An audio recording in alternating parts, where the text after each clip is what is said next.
Anyone who has watched a Steve Jobs keynote will tell you he is one of the most extraordinary speakers in corporate America. Who does the best job of that in the world?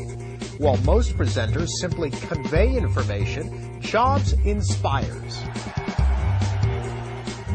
I'm Carmine Gallo, and today I'll walk you through several key techniques that Steve Jobs uses to electrify his audience. They're elements you can adopt in your very next presentation. Welcome to Macworld 2008. We've got some great stuff for you. There's clearly something in the air today. With those words, Jobs opened Macworld 2008, setting the theme for his presentation and hinting at the major announcement of the day, the launch of the ultra-thin MacBook Air. Whether it's a new notebook or the iPhone, Jobs unveils a single headline that sets the theme. Today, Apple is going to reinvent the phone.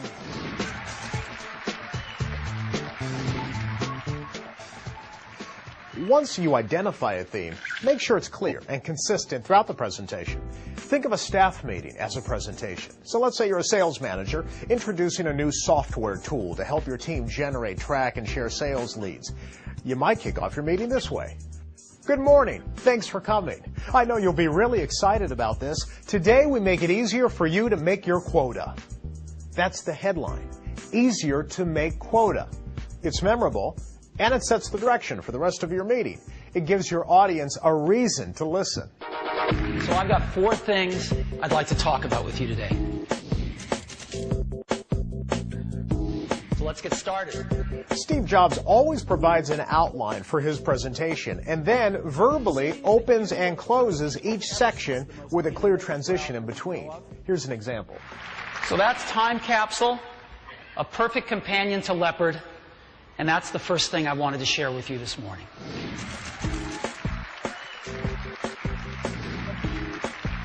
The point is, make it easy for your listeners to follow your story. Your outline will serve as guideposts along the way.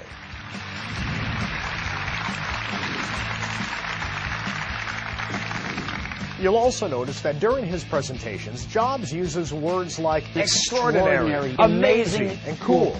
He is passionate, enthusiastic, and it shows. Incredible, unbelievable, amazing, awesome, extraordinary year for Apple. You know, your audience wants to be wowed, not put to sleep. Too many people fall into this presentation mode. It's stiff, it's formal, it lacks pizzazz. We, your listeners, are giving you permission to have fun and to be excited about your company, your product, or your service. If you're not passionate about it, we're not going to be.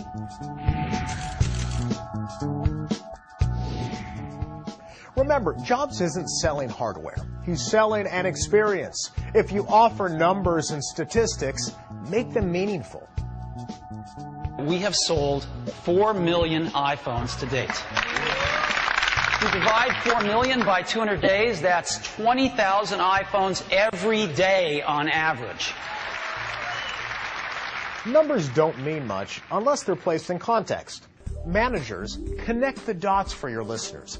Recently, I worked with a company that launched a 12-gigabyte memory card. 12 gigabytes!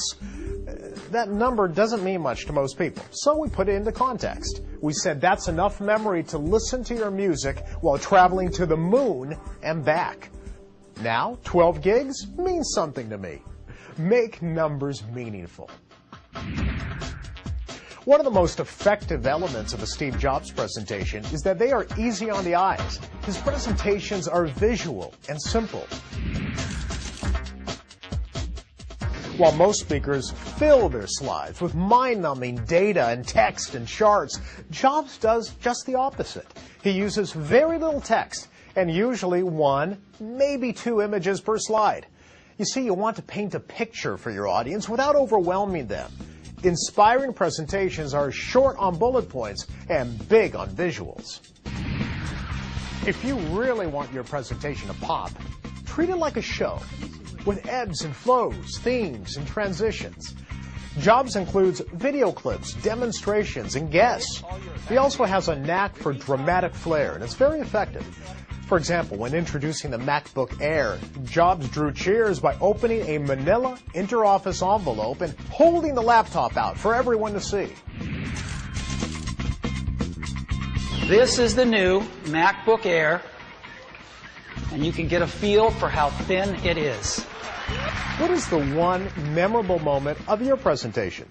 Identify it ahead of time, then build up to it. With a little help from our friends, everything will work today. And finally, rehearse, rehearse, and rehearse some more. Let me show you how easy that is now. Steve Jobs makes it look easy because he spends hours rehearsing. He cannot pull off an intricate presentation with video clips and demonstrations and outside speakers without practice. The result, a presentation that is perfectly synchronized and looks, yes, effortless. Now, the average business person does not have the resources to create a Steve Jobs extravaganza, but you do have time to rehearse. The greatest presenters do it, and so should you. Oh, and one more thing. At the end of most presentations, Jobs adds to the drama by saying, and one more thing. One last thing. He then adds a new product or a feature, sometimes just introduces a band. This not only heightens the excitement, it also leaves your audience feeling they've been given an added bonus.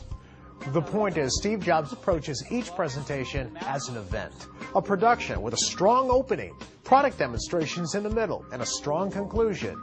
And yes, even an encore, that one more thing. I wish you a dazzling presentation.